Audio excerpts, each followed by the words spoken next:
안녕하세요. 반갑습니다. 저는 오늘 부가가치세 강의를 맡은 대원세무법인 박수정 세무사라고 합니다. 지금 부가가치세를 신고 납부하시고 계시는 센터장님들도 계실 거고요. 또는 3.3% 일반 회원분들의 경우에는 부가가치세가 뭐예요? 그거 저도 해당이 돼요? 하고 잘 모르시는 분들도 계실 거예요. 그런데 오늘 강의는요. 부가가치세를 신고 납부하고 계시는 센터장님은 물론 3.3% 일반 회원분들도 꼭 아셔야 하는 내용들로 준비를 했습니다. 이 내용을 모르고 계시다가 추징되는 사례가 지금도 발생하고 있습니다. 오늘 제가 꼭 필요한 내용만 쉽게 설명을 드릴게요. 부가가치세가 뭐예요?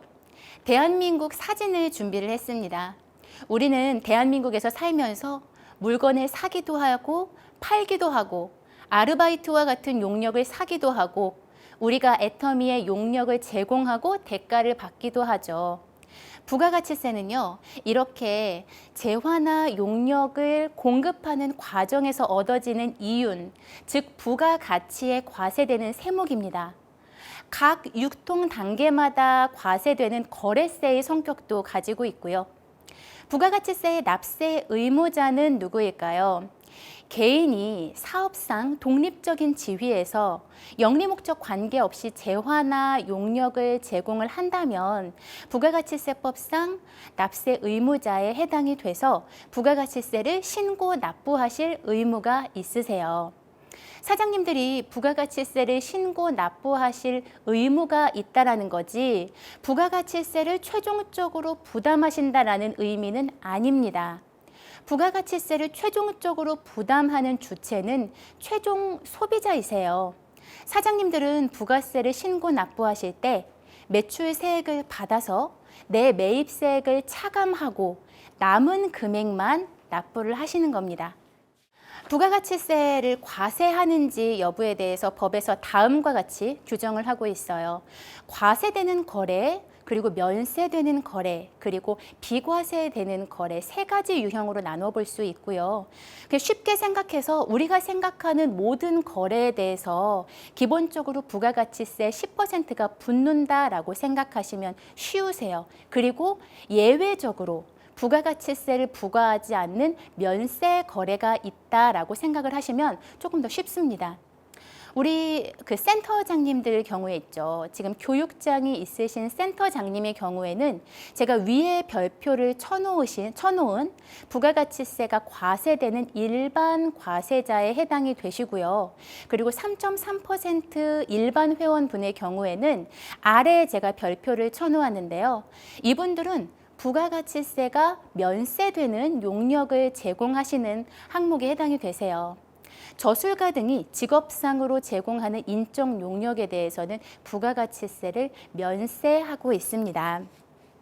쉽게 말해서 사장님이 사업을 하시는데 인적시설과 같은 종업원 고용이나 또는 물적시설과 같은 사업장이 없으시다면 그렇다면 지금처럼 계속 3.3% 떼고 후원수당을 받으시는 부가가치세 면세 용역에 해당되게 되세요. 세법이요, 내용이 굉장히 방대합니다. 그래서 오늘은 사장님께서 꼭 아셔야 하는 내용들로 제가 준비를 했고 제가 짚어드리지 않는 내용들이 있는데 그런 내용은 이런 내용이 있구나 하고 참고로 보시면 되겠습니다. 그럼 지금부터는 제가 두 개의 별표를 쳐놨는데 이 두 유형의 사업자분들이 부가가치세법상 어떻게 처리가 되고 어떤 부분을 챙기셔야 하는지 설명을 드리도록 하겠습니다. 여기에 센터장님과 3.3% 일반 회원분 두 분이 계세요. 예를 들면 이분들이 애터미에서 후원수당을 받는다라고 가정을 해볼게요. 그러면 센터장님 같은 경우에는 사업장과 같은 물적시설 또는 종업원과 같은 인적시설이 있기 때문에 이분들이 제공하는 후원수당 용역은 부가가치세가 과세되는 용역으로서 우리가 후원수당을 받을 때는 10% 매출세액을 추가로 받습니다. 이분들은 부가가치세가 과세되는 사업자로 부가가치세를 신고 납부하실 의무가 있기 때문에 받으시는 후원수당의 10% 매출세액을 추가로 받으시는 거고요. 반대로 3.3% 일반 회원분들의 경우에는 물적이나 인적시설이 없는 경우로서 독립된 자격으로 용역을 제공하고 대가를 받으시기 때문에 부가가치세가 면세가 되세요. 그래서 이분들은 받으시는 후원수당에서 3.3% 원천징수 세액을 차감하고 남은 대가를 지급을 받게 됩니다. 이분들은 부가가치세가 면세되는 사업자이시기 때문에 부가가치세법상 신고 납부 의무가 없으시니까 후원수당에 추가로 10% 매출세액을 받으시는 게 아니에요. 제가 전에 어떤 사장님을 상담을 드렸는데 이분이 이런 개념을 어디선가 듣기는 들으셨는데 개념이 좀 섞이셨더라고요. 그래서 후원수당을 지급받으실 때는 분명히 3.3% 떼고 일반 회원으로 후원수당을 지급을 받으셨는데 나중에 내가 부가세 10% 매출세액을 받았어야 한다라고 말씀을 하셔서 설명을 드린 적이 있었는데요. 이렇게 그림을 각각 이해를 하셔야지 이 개념을 섞어서 이해하시면 절대로 안 되세요. 지금 보여드리는 이 사례는요. 우리 3.3% 일반 회원분들 중에서도 존재하실 수 있는 부가가치세법상 리스크가 굉장히 큰 사례입니다.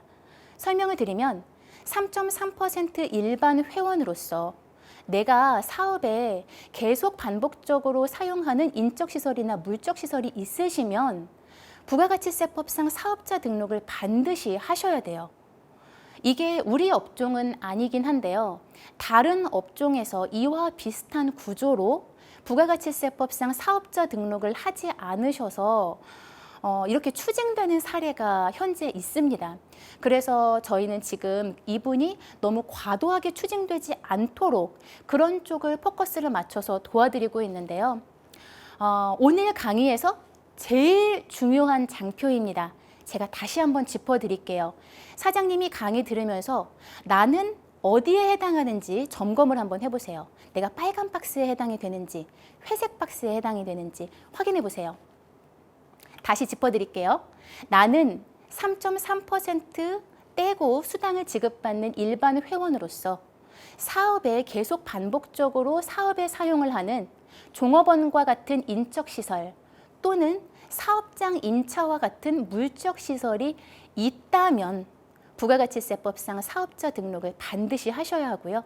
이러한 시설들이 없다면 현행처럼 계속 3.3% 떼고 후원수당을 받으시면 돼요. 사업자 등록을 하실 필요가 없습니다. 사장님 확인하셨어요? 어디에 해당이 되세요? 빨간 박스에 해당이 되세요? 회색 박스에 해당이 되세요? 자, 그럼 지금 설명드린 내용을 다음 장에서 더 자세히 설명을 드릴게요. 제가 방금 전에 인적시설과 물적시설에 대해서 말씀을 드렸는데요. 이게 굉장히 중요합니다. 자세히 설명을 드리면 물적시설이라는 건 뭐냐면 계속 반복적으로 사업에만 이용되는 건축물, 예를 들어 내가 사업을 위해서 좀 더 원활한 사업 활동을 위해서 임차한 사무실이 있으시다면 여기에 해당이 되고요. 하부 회원의 제품 판매 실적 및 소비 실적이라는 용역을 제공을 하면서 원활한 용역 제공을 위해서 임차 사무실을 활용을 하시게 되면 이런 분은 후원 활동 사업과 직접 관련된 물적 시설을 보유하고 있으신 것에 해당이 되니까 이런 분들은 반드시 사업자 등록을 하셔야 되고요. 인적 시설, 제가 근로자라고 기재를 했는데 이거는 조금 사실을 판단해야 하는 사실관계를 판단해야 하는 약간 애매한 부분이 있을 수 있기 때문에 내가 조금 이거 애매하다라고 하시면 직접 판단을 하지 마시고 조세 전문가에게 내가 이러이러한 용역을 가지고 있는데 그러면 나는 인적시설을 가지고 있는 걸로 봐서 사업자 등록을 해야지 되는지 그 부분을 반드시 점검을 하고 가셔야 돼요. 설명을 드릴게요.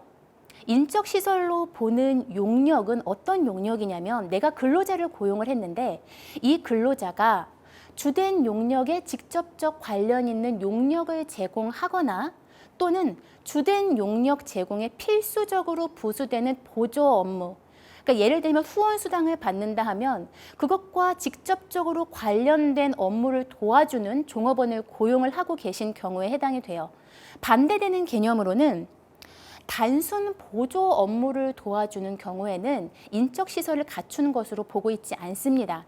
이런 경우는 뭐냐면 운전하시는 분들, 운전기사 또는 내 개인적인 사무를 도와주는 단순한 개인 비서 역할, 아니면 후원수당과 관련해서 어떤 자료들을 만드는데 내가 이렇게 만들어라 하고 자료를 준비하고 자료를 작성하는 그런 역할을 하신다면 이런 부분들은 단순 보조 업무로 봐서 인적시설을 갖춘 것으로 보지 않습니다.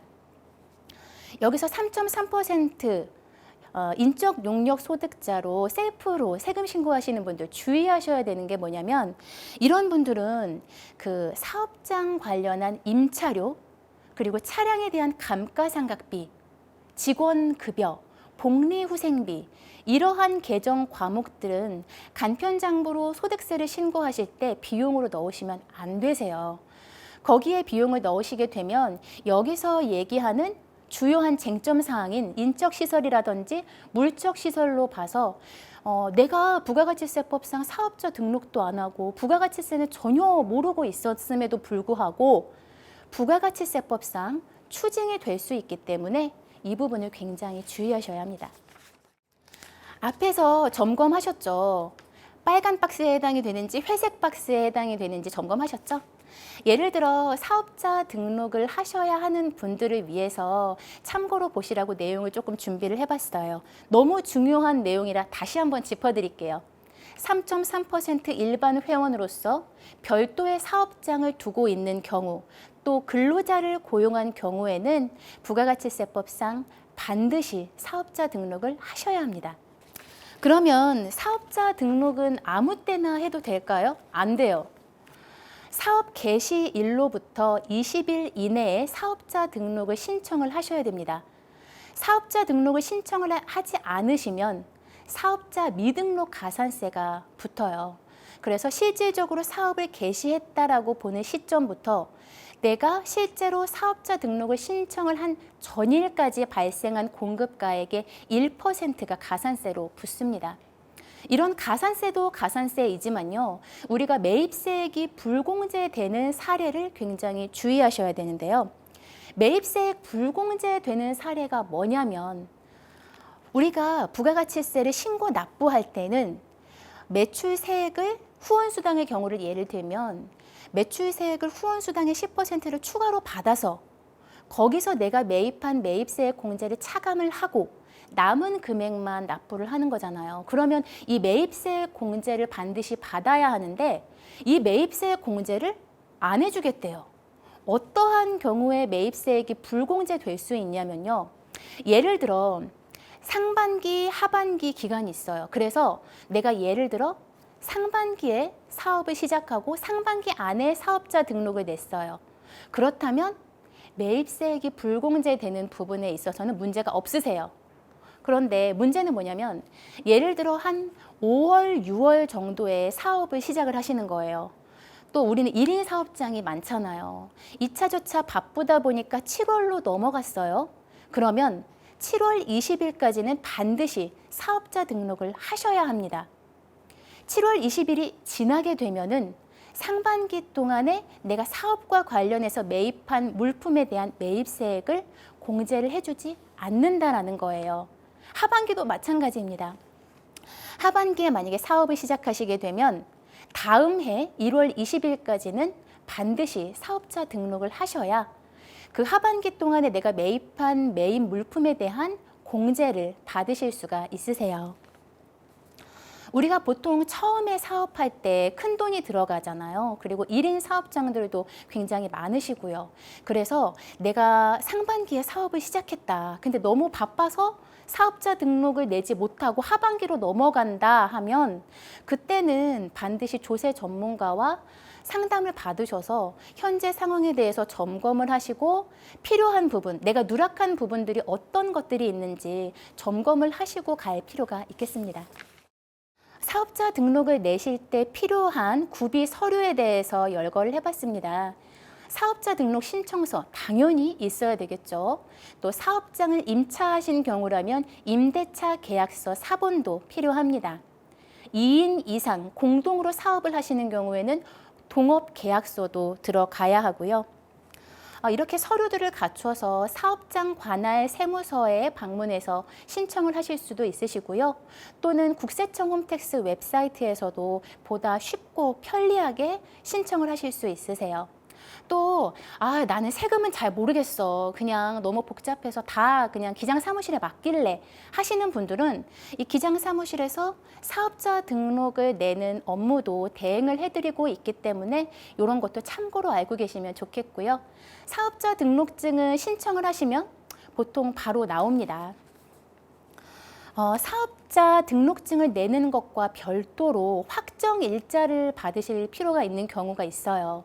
예를 들면 사업장을 임차하는 경우 내가 부담한 보증금이 있잖아요.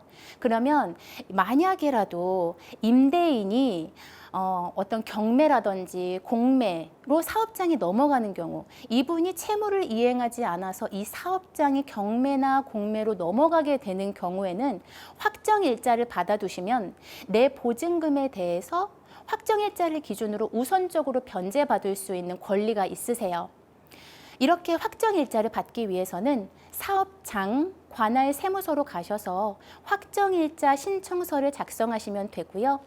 가시기 전에 세무서에 연락해서 어떤 서류들이 있는지 확인하고 가시면 더 좋겠습니다. 부가가치세법상 꽃이 있다면 어떤 게 꽃일까요? 저는요, 부가가치세법에서 꽃은 바로 세금 계산서라고 생각을 합니다. 세금 계산서는 굉장히 중요한 역할들을 하고 있어요. 송장, 청구서, 영수증, 세금 영수증, 거래 증빙 이런 여러 가지 역할들을 하고 있는데요. 부가가치세로 한 단계 들어와서 세무서에서는 이 세금 계산서를 어떻게 활용을 하고 있냐면 세금 계산서는 사업자 간에 어떠한 거래를 했다라는 상호 간의 증빙이에요.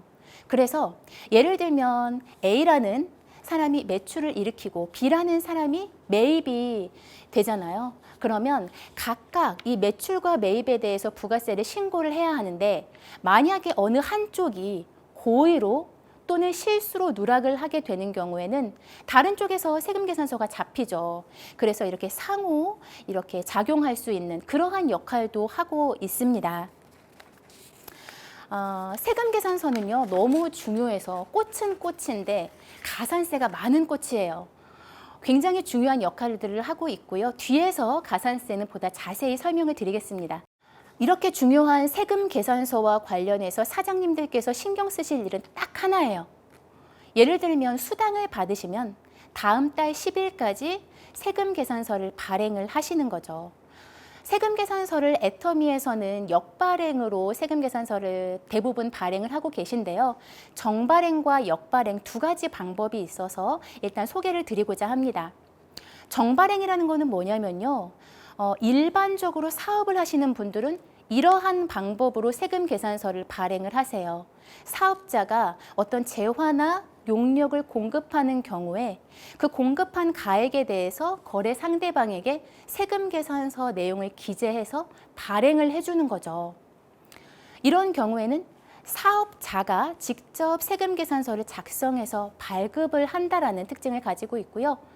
역발행이라고 하는 거는 뭐냐면 애터미 회원의 편의를 위해서 애터미가 세금 계산서 내용을 작성을 하시면 회원분들께서 이 내용을 확인을 하시고 공인인증서 인증을 통해서 세금 계산서를 보다 쉽게 발행할 수 있는 방법입니다. 이렇게 역발행이라는 세금 계산서 발행 제도를 이용해서 사장님들께서 보다 쉽게 세금 계산서를 발행해 보실 수 있으세요. 세금 계산서를 발행을 하는 방법은 우리가 지금 세금 계산서를 발행을 하는 역발행, 즉 전자세금 계산서뿐만 아니라 종이로도 세금 계산서를 발행을 하실 수가 있으세요. 세금 계산서 발급 시기가 굉장히 중요합니다. 원칙은 재화나 용역의 공급 시기예요. 재화의 경우에는 인도 시점이고요. 용역의 경우에는 용역의 제공을 완료한 시점에 세금 계산서를 발급하는 것이 원칙입니다. 하지만 예외적인 규정들을 두고 있어요. 예를 들어 일여월, 해당 월의 1일부터 말일까지 제공한 용역의 합계액에 대해서 월 합계 세금 계산서처럼 세금 계산서를 발행할 수 있는 방법인데요. 우리가 수당을 받으면 이 방법으로 세금 계산서를 발행을 하고 있죠. 이러한 경우에는요, 재화나 용역의 공급일이 속하는 달이 다음 달 10일까지 무조건 세금 계산서를 발행을 하셔야 돼요. 그래서 우리가 수당을 받으면 다음 달 10일까지는 무조건 세금 계산서를 발행을 해야 하는구나 라고 기억을 하시면 됩니다. 이 발급 기한이 지난 후에 발급을 하게 되시면 사장님 입장에서도 세금 계산서 지연 발급 가산세가 붙고요. 사장님께 매출세액 10%를 드린 애터미의 입장에서도 세금 계산서 지연 수치 가산세가 발생됩니다. 그래서 사장님 개개인의 입장에서 봤을 때는 상대적으로 작은 금액의 가산세일지라도 가산세가 합산이 되면은 애터미 입장에서는 굉장히 큰 금액의 가산세를 부담할 수 있으니 이 세금 계산서 공급에 세금 계산서 발급을 하는 시기가 정말 중요하구나라고 기억하시면 되겠습니다. 후원수당 받으시면서 다른 사업장을 겸업하시는 분들도 꽤 많으시더라고요. 그래서 일반적으로 전자세금계산서를 발행하는 방법을 참고로 가지고 왔습니다. 이 화면은 국세청 홈택스 웹사이트에서 전자세금계산서를 발행할 수 있는 방법이에요. 굉장히 쉽고 잘 되어 있어요. 1번. 내가 세금 계산서를 발행을 하고자 하면 1번 거래처를 조회를 하세요. 그러면 거기에 등록된 거래처들이 뜹니다. 선택을 하시고 그다음에 2번 작성일자 반드시 확인을 하시고 3번 내가 재화나 용역을 공급하는 공급가액을 기재를 하시고 4번에 공급가액의 10% 부가세 금액을 기재하시면 되세요. 이 내용은 2023년도 개정사항이라서 한번 넣어봤어요. 이제는 전자세금계산서 발급하는 것이 점차 의무화되고 있습니다. 제가 아까 종이로도 세금계산서를 발행할 수 있다라고 말씀을 드렸는데 이 종이세금계산서의 경우에는 그 사업자가 직접 전부 다 내용을 기재를 해서 거래 상대방에게 우편으로 전달을 해주는 방식인데요. 아무래도 연세가 있으신 분들은 아직까지 이 방법을 좀 더 선호를 하세요. 하지만 이런 분들도 이제는 확인을 하셔야 되는 것이 2022년도 1월 1일부터 2022년도 12월 31일까지 공급가액이 1억 원 이상인 경우에는 2023년도 7월 1일부터 전자세금계산서 발급이 의무화됩니다. 이렇게 전자세금계산서 발급 대상자임에도 불구하고 종이세금계산서로 발급을 하시게 되면 그 공급가액에 가산세가 1%가 붙어요. 그래서 이런 부분도 좀 주의를 하셔야 하고 또 전자세금계산서를 발행을 하시면 금액이 조금 미미하긴 하지만 발급 건당 200원씩 부가세 신고하고 납부하실 때 세액공제로 차감을 해줍니다. 그래서 이런 내용이 있구나 하고 참고로 보시면 되겠습니다. 부가가치세가 어떻게 계산이 되는지 아주 심플하게 좀 표현을 해봤어요. 지금 현재 부가가치세를 신고 납부하시는 센터장님들도요, 부가가치세가 어떻게 계산되는지 잘 모르시고 세무사 사무실에서 납부서 보내주면 그 납부서만 그냥 납부하시는 사장님들도 계시고요. 또 처음 사업을 시작하시는 분들은 부가가치세라고 하면 굉장히 막막해 하세요. 하지만 한 번만 신고를 해보시고 제가 이렇게 부가가치세가 산출이 되었습니다 라고 설명을 드리면 더 이상 어려워하지 않으시더라고요. 예를 들어 후원수당을 받으시는 경우를 예로 설명을 해드릴게요. 센터장님이 애터미에서 후원수당 1,000만 원을 받으신다라고 하면 거기에 10% 매출세액까지 1,100만 원을 받게 됩니다. 그러면 이 1,000만 원은 센터장님이 종합소득세 신고하실 때 수입으로 잡아가지고 신고를 하시면 되고요. 내가 받은 부가세 100만 원은 내가 잠깐 가지고 있다가 부가세 신고 납부할 때 국세청에 납부하시면 되는 돈이에요. 하지만 사장님들 마음이 다 비슷비슷해요. 일단 내 호주머니로 들어온 돈이고 그렇기 때문에 부가가치세를 납부하실 때 이 세액에 대해서 조금 스트레스 받아 하시는 분들이 계시는데요. 절대 그렇지 않습니다. 부가가치세는요, 내가 거래 상대방으로부터 매출세액 10%를 받아서 거기서 내 부가가치세 매입세액을 차감하고 남은 금액만 납부를 하시는 거기 때문에 오히려 세액적으로 유리한 측면을 가지고 있어요. 내가 만약에 사업자의 지위가 아니라 최종 소비자나 근로자의 지위에 있었다면 이런 분들은 부가세, 매입세, 공제나 환급이라는 개념이 존재하지 않죠. 하지만 내가 사업자의 위치에 있기 때문에 내가 부담한 매입세액을 공제 또는 환급까지 받으실 수 있기 때문에 훨씬 더 유리한 측면을 가지고 있습니다. 부가가치세가 어떻게 계산이 되는지 그 구조에 대해서 자세히 살펴볼게요. 부가가치세의 과세 표준이 되는 매출세액은 우리가 후원수당에 추가로 받은 10% 금액이 매출세액이 되고요. 여기서 내가 사업과 관련해서 쓴 매입세액들을 차감을 해주는데요. 어떤 항목들이 있냐면 예를 들면 임차료, 그리고 사업 목적으로 구입한 비품 등 시대, 가로치고 단 직원이 있는 경우에 한해요. 그리고 또 사업과 관련해서 내가 신용카드로 구매를 하거나 현금 영수증을 수취한 부분에 대해서 매입세 공제를 해줍니다. 여기서 주의하실 부분은 공제받을 수 없는 매입세액도 있어요. 예를 들면 승용차 관련 비용들인데요. 이런 사항들은 뒤에서 보다 자세히 설명을 드릴게요. 여기서 내가 미리 납부할 세액이 있다면 빼고요. 더할 가산세가 있다면 더해서 납부할 세액이 산출이 됩니다. 일반 과세자의 경우에는 환급이 가능해요. 그래서 사업 초기에 설비 투자 비용이 많이 들었다 하면 그 매입세액에 대해서 환급도 받으실 수가 있으시고요. 여기서 팁을 하나 드리면 사업을 조금 오래 크게 하셨던 분들은 부가세 통장을 별도로 관리를 하시기도 하세요.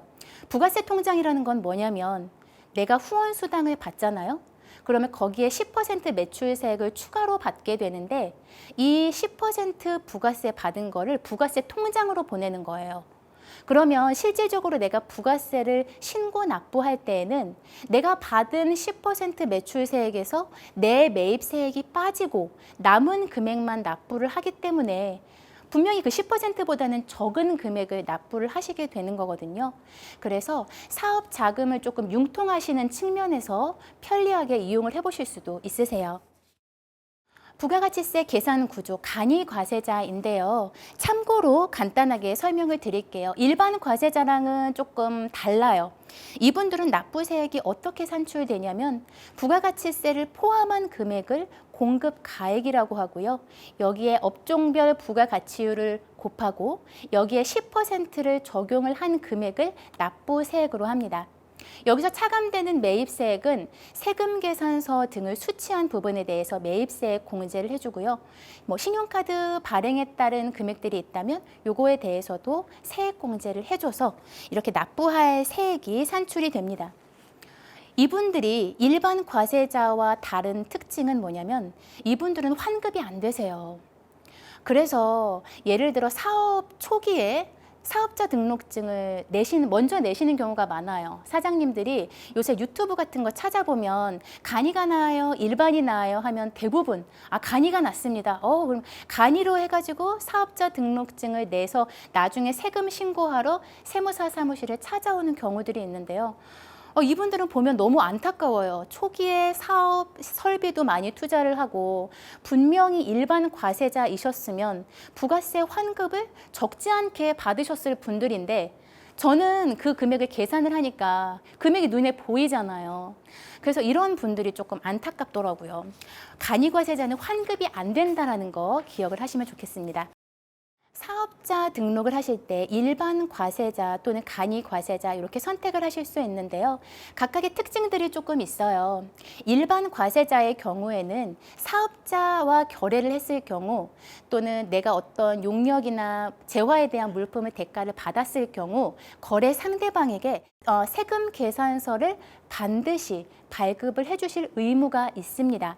그런데 간이과세자의 경우에는요, 신규 사업자나 직전 연도 매출 4,800만 원 미만의 간이과세자는 세금 계산서를 발급을 하실 수가 없으세요. 발급 불가하시고요. 직전 연도 매출 4,800만 원부터 8천만 원 미만의 간이과세자는 세금 계산서를 발급을 하실 수 있다는 이런 과세 유형별로 특징을 가지고 있습니다. 그래서 사장님들이 처음에 사업을 시작하실 때 많이 물어보시는 질문이 간이과세자가 나아요? 일반 과세자가 나아요? 하고 많이들 물어보시는데요. 만약에 우리가 일반 소비자들을 대상으로 하는 일반 음식점이었거나 아니면 카페를 차린다라거나 한다면 이 사장님이 초기에 설비 투자가 얼마만큼 들어갔는지를 보고 제가 말씀을 드려요. 사장님은 이러이러하기 때문에 간이과세자가 유리합니다. 또는 일반 과세자가 유리합니다. 라고 답변을 드려요. 그런데 우리는 일반 소비자에게 용역을 제공하고 대가를 받는 구조가 아니죠. 애텀이라는 기업에 용역을 제공을 하고 대가를 받고요. 그 대가에 대해서는 세금 계산서라는 증빙을 발행을 해줘야 돼요. 이렇게 다단계 판매업도 그렇고요. 예를 들면 뭐 네이버라든지 구글이라든지 이런 인터넷 플랫폼들이 굉장히 많거든요. 이런 인터넷 플랫폼에 용역을 제공하고 대가를 받으시는 분들도 우리랑 굉장히 비슷한 구조예요. 우리는 거래 상대방에게 대가를 받고 세금 계산서를 반드시 발행을 해줘야 하기 때문에 우리 같은 업종은 간이과세자로 사업자 등록을 내시면 안 되고요. 일반 과세자로 사업자 등록을 내셔야 예를 들면 후원수당을 받으실 때 10% 추가로 매출세액을 받으실 수 있으시고요. 애터미, 즉 사장님께 10% 매출세액을 추가로 준 애터미 입장에서도 그 세액에 대해서 매입세액 공제를 받으실 수가 있으세요. 그래서 기억하실 점, 후원수당에 대해서 세금 계산서를 발급해야 하기 때문에 반드시 일반 과세자를 선택하셔야 합니다. 저는 부가가치세를 신고를 하면 사장님께 이렇게 좀 보내드려요. 이렇게 보내드리면 훨씬 이해하시기가 쉬우시거든요. 사장님들이 보다 쉽게 이해하실 수 있도록 제가 금액을 좀 단순하게 넣어봤어요. 예를 들면 이런 거예요. 사장님, 이번에 상반기 때 사장님께서 후원수당을 5천만 원을 받으셨어요. 그래서 그에 대한 매출세액 500만 원을 별도로 받으셨고요. 그리고 사장님이 이번에 매입한 것들, 그 사업장이라든지 아니면 다단계 회사로부터 그 매입한 물품들, 세금 계산서 받으신 내용이 2천만 원이 있으셨고요. 여기서 부담하신 200만 원 매입세액으로 차감이 됩니다. 또 현금 영수증으로 구입하신 내역들 1,000만 원, 이에 부담한 매입세액 100만 원 차감을 해서 매출세액으로 받은 500만 원에서 매입세액으로 부담한 200만 원, 100만 원 차감해서 부가세 납부하실 금액은 200만 원입니다. 어때요? 큰 그림에 대해서만 설명을 드렸는데 이걸 보시니까 부가가치세가 이렇게 계산이 되는구나 하고 좀 아시겠죠? 그러면 지금부터는 어떤 금액을 부가가치세의 과세 표준이 되는 매출세액으로 보는지, 요 매출, 공급가액으로 넣는 5천만 원은 어떤 금액이 여기에 들어가는지 살펴볼 거고요. 또 다음 장에서는 매입으로 내가 매입세액 공제를 받을 수 있는 항목과 매입세액 공제를 받을 수 없는 항목들에 대해서 설명을 드릴게요. 부가가치세 신고 시 과세 표준은요, 해당 과세 기간 동안에 공급한 재화나 용역의 공급가액의 합계액을 말해요. 예를 들어 내가 애터미에서 후원수당을 받는다라고 한다면 그 후원수당의 합계액을 의미합니다. 후원수당이라는 건 뭐냐면요, 판매수당, 알선 수수료, 장려금, 후원금 등 명칭이나 지급 형태와 상관없이 다단계 판매업자가 다단계 판매원에게 지급하는 모든 경제적 이익을 일컬어요. 판매원 자신의 재화 등의 거래 실적, 또 판매원 수당에 영향을 미치는 다른 판매원들의 재화 등의 거래 실적, 판매원 수당에 영향을 미치는 다른 판매원들의 조직 관리, 교육 훈련 실적, 그 밖에 판매원들의 판매 활동을 장려하거나 보상하기 위해서 지급하는 일체의 경제적 이익을 후원 수당으로 정의를 하고 있습니다. 여기서 주의를 하실 점은 뭐냐면 그 교육센터장님의 경우에 우리가 애터미에서 받는 수당의 종류가 굉장히 다양하잖아요. 그래서 내가 이 사업장에서는 이런 수당만 발생을 하고 있지라고 해서 받으시는 수당을 임의적으로 판단해서 어떤 수당은 부가세 과세 표준에 넣고 어떤 수당은 제외하고 이렇게 하면 안 되세요. 뒤에서 사례를 가지고 좀 더 자세히 설명드릴게요. 매입세 공제를 받기 위해서는 어떻게 해야 할까요? 첫 번째 요건, 증빙들을 잘 수치를 하셔야 돼요. 어떤 법적 증빙들을 가지고 있냐면 세금계산서, 신용카드 매출 전표, 현금 영수증 등의 적격 증빙을 반드시 수치를 하셔야 됩니다. 사장님들 이런 질문도 많이 주세요. 내가 이번에 인테리어를 하는데 인테리어비로 5천만 원이 들어갔는데 그쪽에다가 세금 계산서를 달라고 하니까 10% 세액을 더 달래요. 아니 세무사님, 내가 이거 증빙을 꼭 받아야 돼요? 이거 10%를 더 주고 꼭 증빙을 받아야 하나요? 꼭 받으셔야 돼요.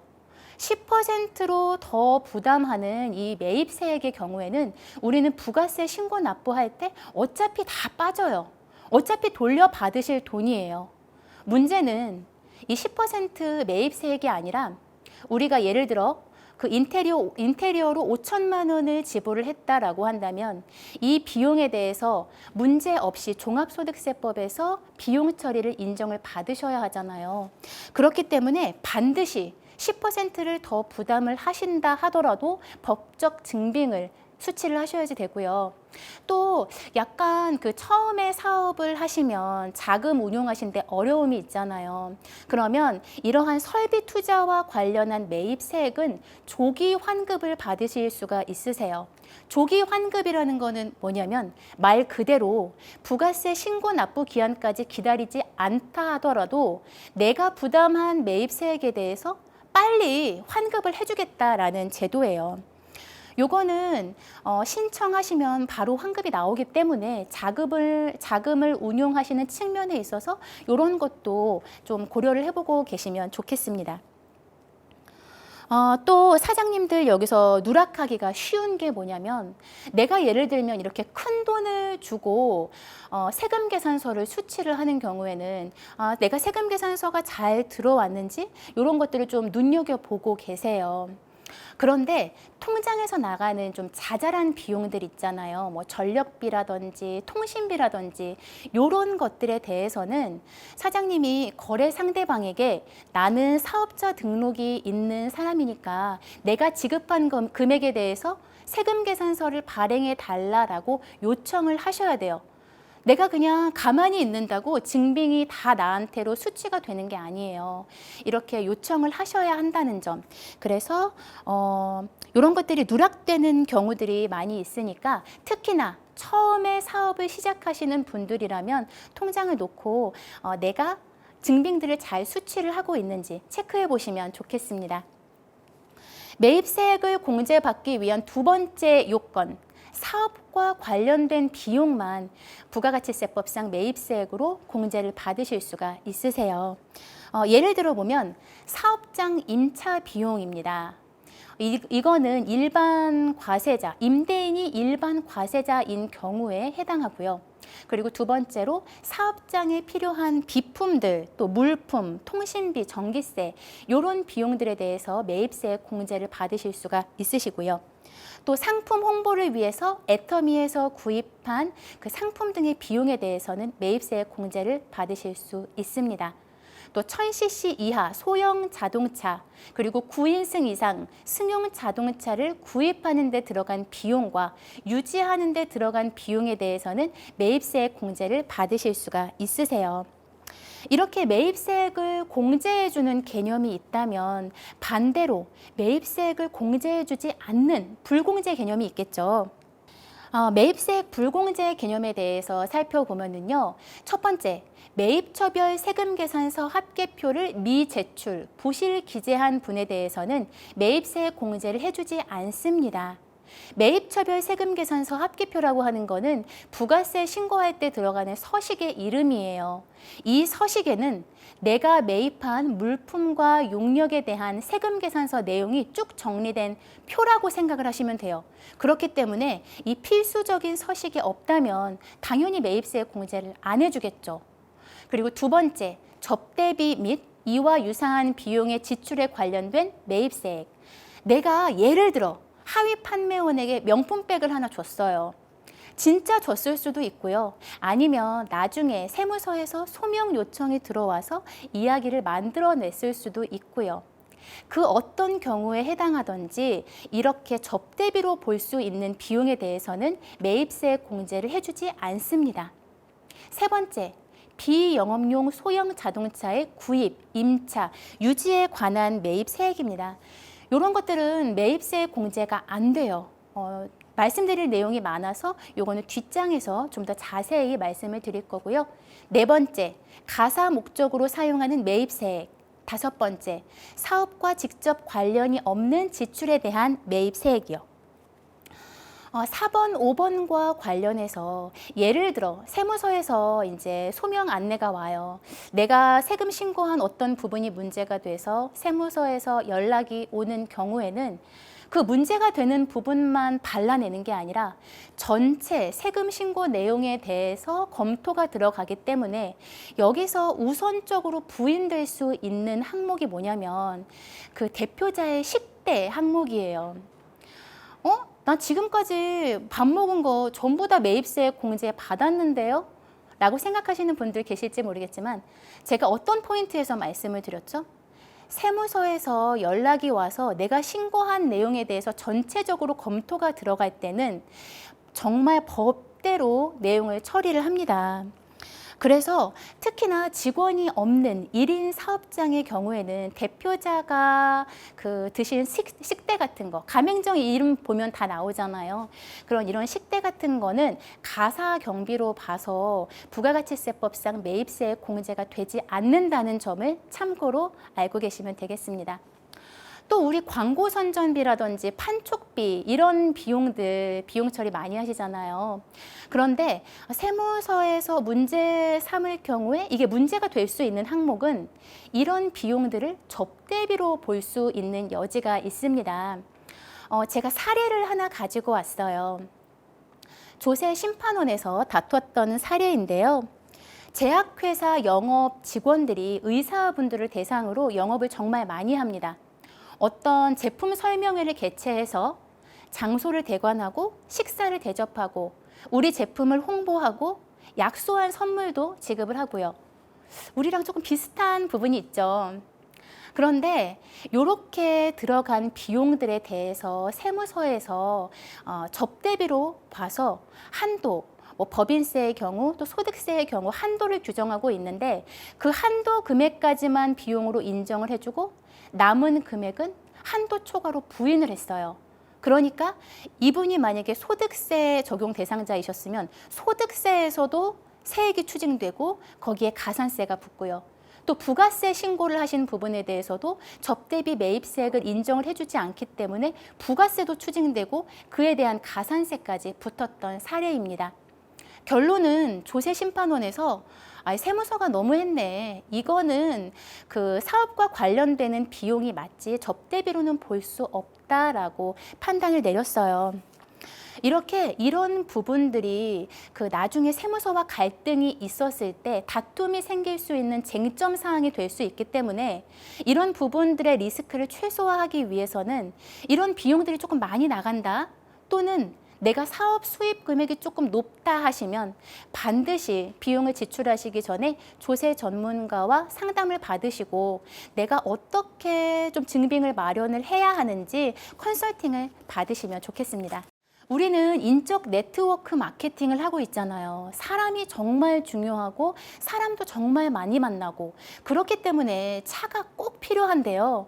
그런데 부가가치세법에서는 비영업용 소형 승용차의 구입과 유지에 대한 매입세액은 불공제로 규정을 하고 있습니다. 이 비영업용 소형 승용차라는 이름이 어려운데 이거는 우리가 생각하는 웬만한 차들이 여기에 다 들어가신다고 생각을 하시면 돼요.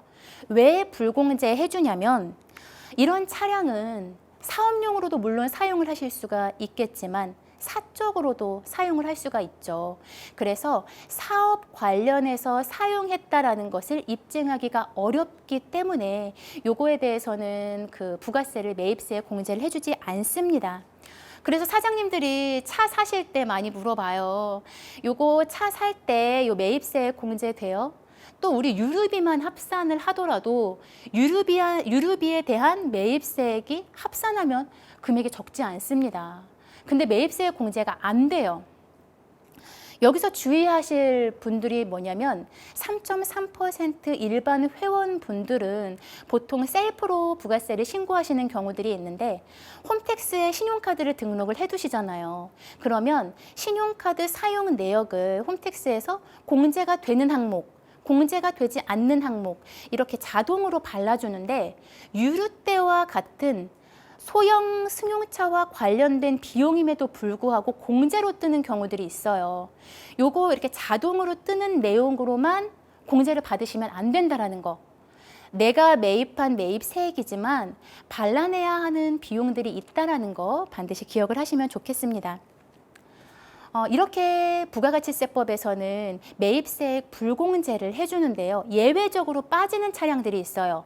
경차, 화물차, 9인승 이상의 승합차는 매입세 공제를 해줍니다. 그렇기 때문에요. 차량을 내가 만약에 한 대가 있다. 그리고 또 한 대가 더 필요해서 구입을 고민을 하고 있다라고 하면 이러한 차량들을 구입하는 것을 고민해 보실 만한 이유가 부가가치세법상 매입세 공제도 되죠. 그리고 소득세법상 이러한 차량들은 한도의 적용을 받지 않아요.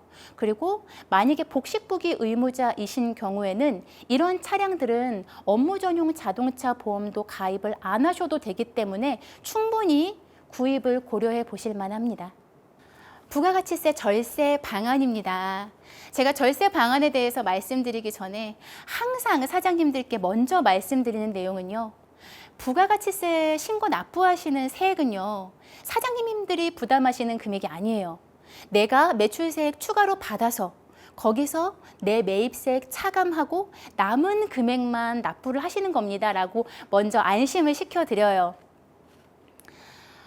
조금 안심이 되셨나요? 그러면 절세 방안, 제가 좀 일하면서 부가세를 절세할 수 있는 방법이 뭘까 조금 생각하는 방향인데요. 매출 세액과 관련해서 매출의 누락 없이 정확히 제때에 신고를 하시는 거예요. 그래서 세무서에서 어떤 소명이라든지 조사 대상이 되지 않는다는 거. 지금은요. 전산망이 우리가 상상하는 것 이상으로 잘 발달되어 있습니다. 나 뭐 매출 별로 안 되는데 내 거 누가 보겠어. 매출의 크고 적음에 관계없이 전산망으로 걸러내면 누구든지 문제가 될 수 있기 때문에 절대로 매출의 누락 없이 정확히 제때에 신고하시는 것이 절세이고요. 또 신고 기한 내에 신고를 하시는 거예요. 예를 들면 내가 바빠서 신고 기한을 놓쳤다. 그러면 기한 후 신고라도 하셔야 되세요. 나중에 세무서에서 이런 거 연락 받으시면 경험해 보시면 아시겠지만 부가세 계산이 굉장히 팍팍해집니다. 또 매입세액과 관련해서 드리고 싶은 말씀은 사업과 관련된 물품을 구입하실 때 법적 적격 증빙을 잘 챙기시라는 거예요. 제가 이렇게 말씀드리면 아직도 요즘도 이렇게 말씀하시는 분들 계세요. 저 영수증 쓰고 버렸는데요. 제가 신용카드로 뭔가를 구입한 그 영수증을 모으시라는 얘기가 아니고요. 내가 어떤 금액을 거래 상대방에게 지급을 했을 때 당연히 세금 계산서가 들어와야 하지만 그쪽에 실수로 이런 세금 계산서를 누락하는 경우들도 있거든요. 그렇기 때문에 이러한 증빙들을 잘 챙기시고 또 웬만하면 사장님 본인의 신용카드로 매입을 하시고요. 또 만약에 일반 과세자로부터 매입을 하라라는 말도 기재를 해놨는데요. 예를 들어 내가 인테리어를 해요. 그러면 거래를 하기 전에 이분이 일반 과세자이신지 먼저 좀 확인을 해보셔야 돼요. 왜냐하면 4,800만 원 미만의 간이 과세자는 세금 계산서를 발행을 할 수가 없습니다. 그래서 이분들한테서 받은 증빙으로는 내가 부담한 매입세 공제를 받으실 수가 없기 때문에 이러한 부분들도 확인을 해보셔야지 되겠고요. 또 매입세액 불공제되는 항목이 있다고 말씀을 드렸죠. 내가 홈택스에서 특히나 신고하실 때 신용카드로 매입한 내역들 전부 다 공제로 넣으시는 분들 상당히 많으세요. 내가 이렇게 공제를 받아서 혹시나 환급이 발생을 하지 않았는지 다시 한번 점검을 해보세요. 나중에 세무서에서 연락이 오게 되면은요, 정말 호미로 막을 걸 가래로 막게 되거든요. 그래서 이러한 부분들을 잘 챙기시는 것이 충분히 절세에 도움이 된다고 말씀을 드리고 싶습니다. 부가가치세 신고 일정입니다. 상반기, 하반기에 걸쳐서 정산을 하신다라고 생각하시면 편해요.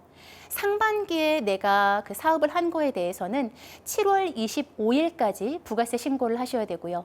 하반기의 사업 거래 내역에 대해서는 그 다음 해 1월 25일까지 반드시 부가세 신고 납부를 하셔야 됩니다.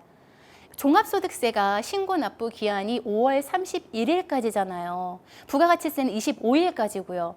그래서 그런지 부가가치세는 26일부터도 막 이렇게 당황해 하시는 분들이, 신고를 안 해서 당황해 하시는 분들이 꽤 많으시더라고요.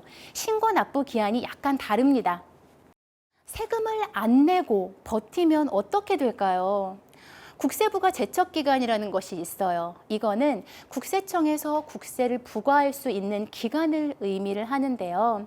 일반적인 경우에는 부가가치세 신고 납부 기한으로부터 5년, 그리고 부가가치세 법정 신고 기한까지 신고를 하지 않으시면 7년, 부정한 행위로 국세를 포탈하거나 환급 공제 받으시면 10년까지 국세를 부과할 수 있습니다. 납세자가 이렇게 국세를 납부하지 않으면 굉장히 그 불안정한 상태에 있겠죠. 그렇기 때문에 이렇게 기간을 정해서 이 기한까지 국세청이 국세를 부과하지 않는다면 과세권은 사라집니다. 제가 장표에 추가로 넣어놓지는 않았는데 국세징수권 소멸시효라는 게 있어요. 이거는 이미 국가에서 부과를 한 세금을 납부하지 않은 경우에 소멸시효 규정에 대해서 규정을 하고 있는데요. 이 소멸시효는요, 계속 갱신이 돼요. 언제까지? 납세자가 미납한 세금을 납부할 때까지. 그래서 이 소멸시효는 결국 세금을 납부를 해야 끝이 난다라고 보시면 돼요. 세금 미납할 경우에 불이익들이 굉장히 많죠.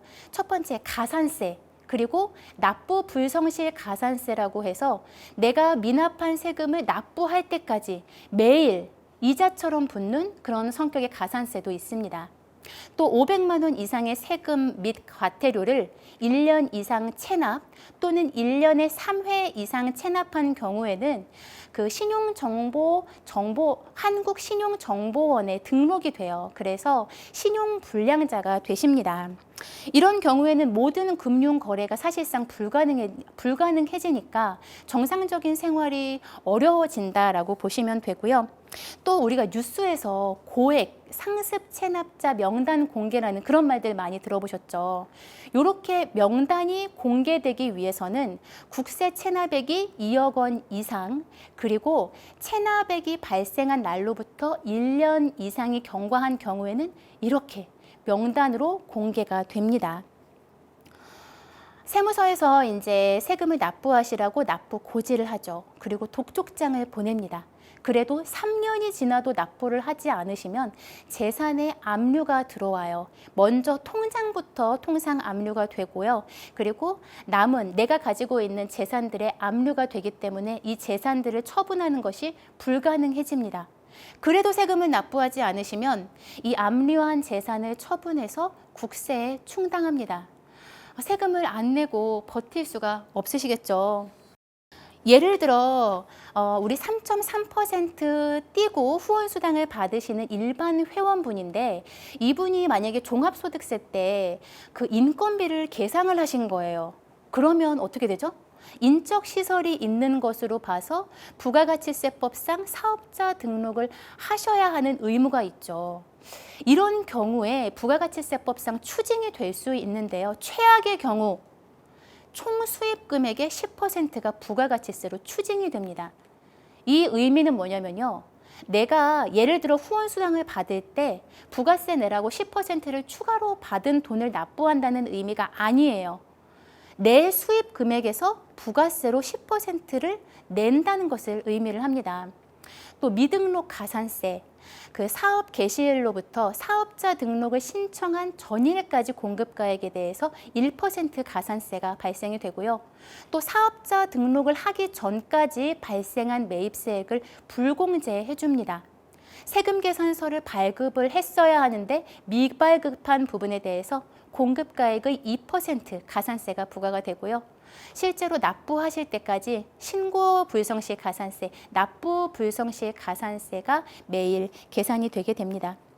오늘 강의에 굉장히 중요한 내용이었어요. 3.3% 일반 회원분으로서 인적 또는 물적 시설을 갖추고 사업을 하고 계시다면 부가가치세법상 사업자 등록을 내셔야 하지 않는지 반드시 조세 전문가랑 상담해 보시고 안전하게 세금 신고를 하시면 좋겠습니다.